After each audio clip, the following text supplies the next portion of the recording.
যে ওই সমস্ত আলেমরা জেল খাটতেছে কারণ ওলিদের সাথে তাদের কোনো সম্পর্ক নেই, আর আমরা জেল খাটি না কেন? ওলিদের সাথে আমাদের খুব ভালো সম্পর্ক।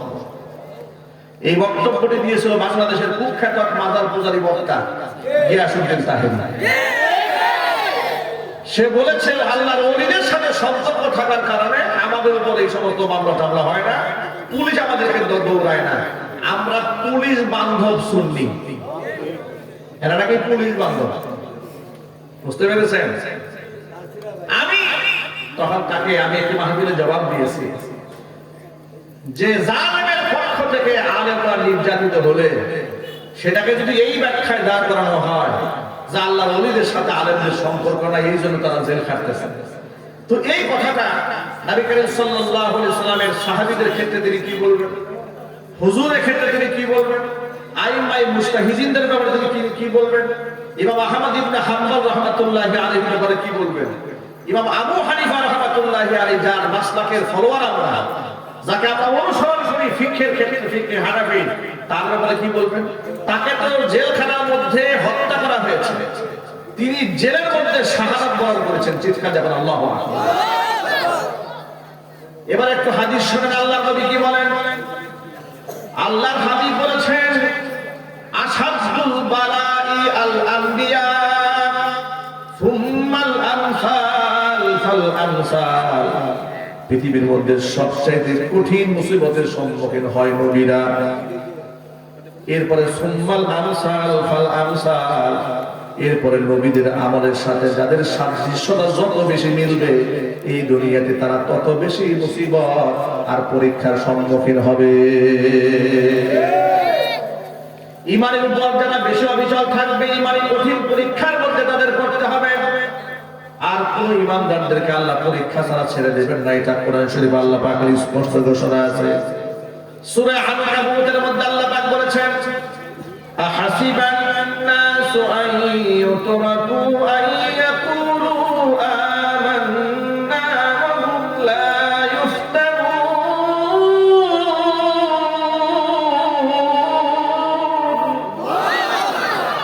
আহাসিবান নাস, মানুষ কি মনে করেছে নাকি আন ইউতরাকু, তাদেরকে ছেড়ে দেওয়া হবে, আন ইয়াকুলু আমান্না, আমরা ঈমান এনেছি এতটুকু বললেই তাদেরকে ছাড় দেওয়া হবে, ওহুম লা ইফতানুন, কোনো পরীক্ষা করা হবে না, তারা বোকার স্বর্গে বসবাস করছে। ওয়ালাকাদ ফাতান্নাল্লাযীনা মিন ক্বাবলিহিম ফালা ইয়ালামান্নাল্লাহুল্লাযীনা সাদাকু ওয়া লা ইয়ালামান্নাল কাযিবিন। অথচ তাদের পূর্বে যারা দুনিয়াতে এসেছিল তাদেরকে আমি ঈমানি পরীক্ষা নিয়েছিলাম, আমি আল্লাহ তাআলা অবশ্যই পরীক্ষা নিয়ে দেখতে চাই ঈমানের দাবিতে কে সত্যবাদী আর ঈমানের দাবিতে কে মিথ্যাবাদী। পরীক্ষা যদি না হয় তাহলে রেজাল্ট ভালো কার খারাপ কার এটা কি বোঝা যাবে? কে ভালো পড়াশোনা করেছে আর কে করে নাই এটা পরীক্ষা না হলে বোঝা যায় না। বিপদে পড়লে বোঝা যায় ঈমানের গৌরব কতটুকু। আল্লাহর কাছে এদেশের মুসলমানরা একবিংশ শতাব্দীতে দাঁড়িয়ে এমন আলেমদেরকে দেখেছে যারা হাসি মুখে হাসির রশি গলার মধ্যে ঝুলিয়ে নিয়েছে কিন্তু বাতিলের সাথে মাথা নত করে নাই, যারা বছরের পর বছর জেল খেটেছে, 10 বছর 12 বছর 13 বছর কারো রুদ্ধ থেকেছে, সামান্য কম্প্রোমাইজ করতে পারলে তারাও রুটি হালুয়ার ভাগীদার হতে পারতেন, তারাও পীর আর পীর দস্তগীর হতে পারতেন, তারা সেই তরিকায় হাতে নাই, লোভ লালসার পথে পা বাড়ান নাই, তারা শাহাদাত বরণ করেছে, জীবনটাকে বিপন্ন করে নিয়ে বাতিলের সামনে চোখে চোখ রেখে কথা বলেছে, কথা বলে ঠিক কি হবে?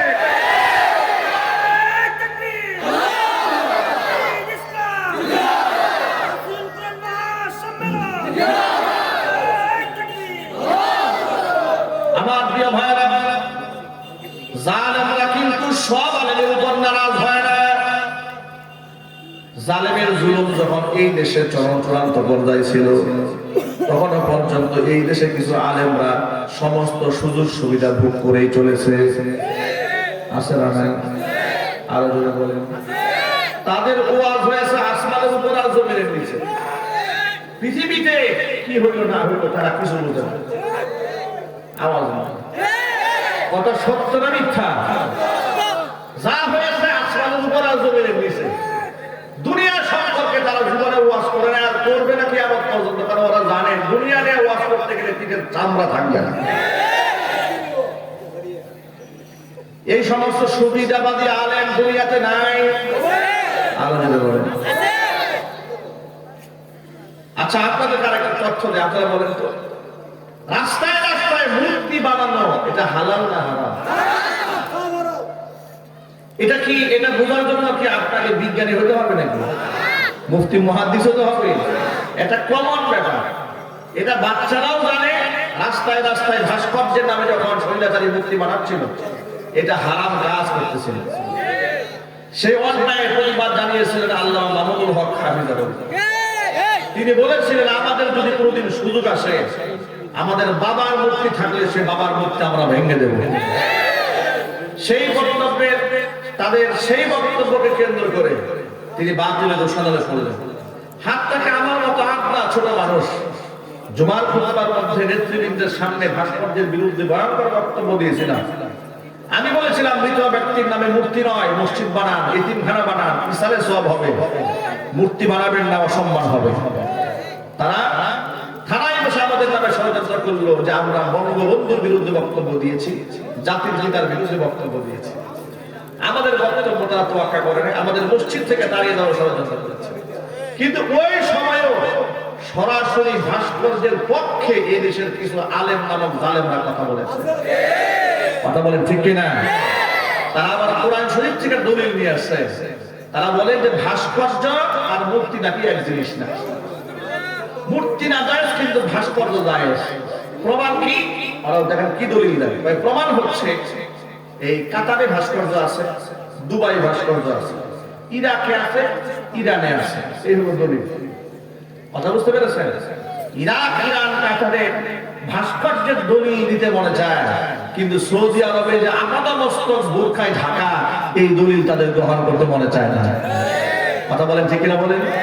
ও সৌদি আরবের খাতটা নিতে মনে চায়, ভালোটা নিতে মনে চায় না। সৌদি আরবে চুরি করলে হাত কাটার বিচার আছে, তাহলে সেটাও বাংলাদেশে বাস্তবায়ন করো। সৌদি আরবের তো মেয়েদের ফেস খুলে চলার কোনো বিধান নাই, তাহলে সেটাও বাংলাদেশে বাস্তবায়ন করো। এর মানে হচ্ছে ওরা যদি কোনো অপকর্ম করে, কুকাম করে, তাহলে সেই কুকামটাকে দলিল হিসেবে বাংলাদেশে নিয়ে আসা হবে। কিন্তু ওরা যদি কোনো ভালো কাজ কোরআন সুন্নাহ অনুযায়ী করে, সেটা এই দেশে আমদানি করা